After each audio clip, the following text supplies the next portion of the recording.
अस्सलाम वालेकुम dear student. आज हम पढ़ेंगे होम्योस्टेसिस, यानी हर चीज़ के लिए बैलेंस का होना ज़रूरी होता है। जब बैलेंस ना हो तो उसमें गड़बड़ पैदा होती है।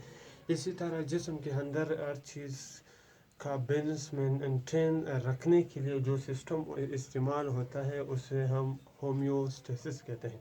यानी एबिलिटी ऑफ अ बॉडी, यानी जिस्म की वो सलाहियत to maintain a constant internal environment, यानी जिस्म की वो सलाहियत जो कि जिस्म के अंदर माहौल को एक जैसा यानी बैलेंस रखता है, उस सिस्टम को हम होम्योस्टेसिस कहते हैं। यानी इंसान या जानदार या जानवर जिसकी मिसाल भी हम ले लें, वो दो माहौल में रहता है, यानी एक को इंटरनल या इंटरनल कंडीशन भी कह सकते हैं, और दूसरा है एक्सटर्नल इन्वायरमेंट, यानी एक्सटर्नल कंडीशन भी कह सकते हैं। आते हैं इंटरनल इन्वायरमेंट की तरफ। यानी इंटरनल इन्वायरमेंट ये बॉडी के अंदर वाले इन्वायरमेंट को कहते हैं, यानी ये जिस्म के अंदर भी हो सकता है, ये टिश्यू के अंदर भी हो सकता है, ये खून के अंदर भी हो सकता है, ये सेल के अंदर भी हो सकता है। यहाँ में लिखा है यानी inside body, inside blood, inside cell, inside tissue भी आ सकता है।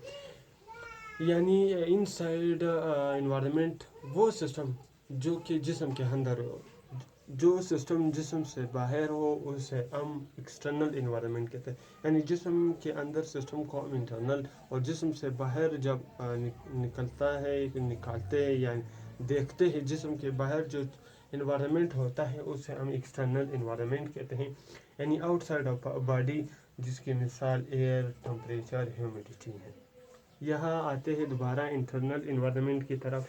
यानी इंटरनल इन्वायरमेंट में क्या होता है, जैसे कि बॉडी टेम्परेचर, यानी बॉडी टेम्परेचर यानी जिस्म का दर्जा हरारत। जब दर्जा हरारत बढ़ता है तो होम्योस्टेसिस के ज़रिए से ही इसकी दर्जा हरारत बैलेंस होती है, यानी ये दोबारा अपने नॉर्मल स्टेज को आता है। जब टेम्परेचर लो होता है तो फिर भी होम्योस्टेसिस की थ्रू ही इसकी बैलेंस होती है। इसके बाद आता है बॉडी चार्ट, यानी जिस्म में मौजूद नमकियात। जब नमकियात ज़्यादा होती है तो होम्योस्टेसिस के ज़रिए ही इसकी बैलेंस होती है, यानी अगर ज़्यादा हो तो होम्योस्टेसिस की वजह से, यानी कंपोनेंट की वजह से ये नॉर्मल स्टेज में आता है। उसके बाद आता है वेस्ट मटेरियल, यानी वो फालतू मवाद जो कि जिस्म में ज़्यादा हो, तो वो होम्योस्टेसिस के एक कंपोनेंट है जिसे हम एक्सक्रीशन कहते हैं, उसके थ्रू ही दोबारा बैलेंस होता है। यानी आज हम पढ़ते हैं होम्योस्टेसिस के तीन कंपोनेंट, यानी होम्योस्टेसिस के तीन कंपोनेंट होते हैं, जो कि पहले वाले को हम थर्मो रेगुलेशन, दूसरा ऑस्मो रेगुलेशन, तीसरा एक्सक्रीशन। थर्मो का वर्ड जब भी इस्तेमाल होता है ये टेम्परेचर को शो करता है, यानी टेम्परेचर अगर ज़्यादा हो, यानी टेम्परेचर अगर ज़्यादा हो तो ये थर्मो रेगुलेशन ही टेम्परेचर कंट्रोल करता है।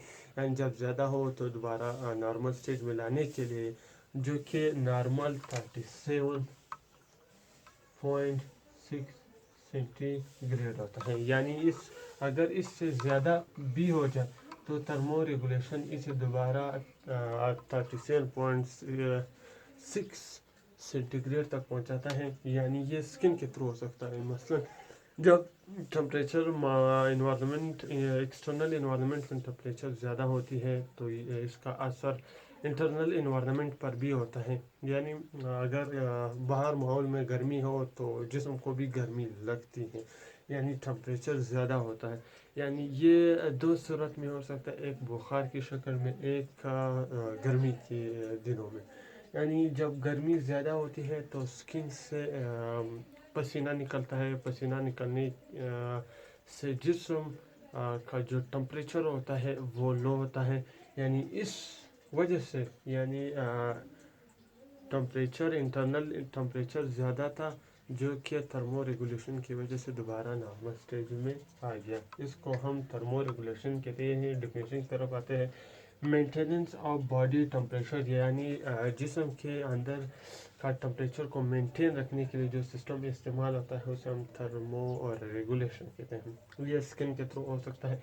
ओस्मो रेगुलेशन यानी ओस्मो रेगुलेशन वो कंपोनेंट है होम्योस्टेसिस के, जो कि जिस्म के अंदर पानी और इलेक्ट्रोलाइट्स यानी नमकियात को कंट्रोल करता है। जब जिस्म के अंदर पानी की कसरत होती है तो होम्योस्टेसिस के थ्रू ही वो जिस्म से बाहर निकलता है, यानी किडनी के थ्रू वो किडनी जो कि ऑस्मो रेगुलेटर का काम करती है, यानी जिस्म में मौजूद पानी की कसरत को जज़ब करके पेशाब की शक्ल में बाहर भेजती है।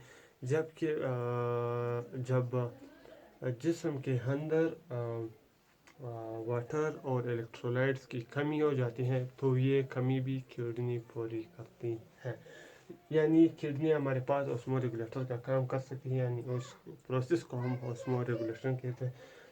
तीसरा आता है एक्सक्रीशन, यानी एक्सक्रीशन वो प्रोसेस है जिसमें हमारे जिस्म में मेटाबॉलिज्म के नतीजे में पैदा होने वाले नाइट्रोजनस वेस्ट जब पैदा होती है तो एक्सक्रीशन के थ्रू ही वो जिस्म से बाहर निकलते हैं। Nitrogenous waste like uric acid, urea, यानी इसी तरह दूसरे किस्म के नाइट्रोजनस वेस्ट जो कि जिस्म से निकालना ज़रूरी होता है। अगर इसको ना निकाला जाए तो ये जिस्म में मुख्तलिफ बीमारियाँ काज कर सकती है। हमारे पास मिसाल है यूरिक एसिड की, यानी यूरिक एसिड का ना निकलना यानी जिसमें में उसके कसरत ये जॉइंट की बीमारी खास कर सकती हैं, यानी जॉइंट की बीमारी खास करती हैं जिसे हम आर्थराइटिस कहते हैं।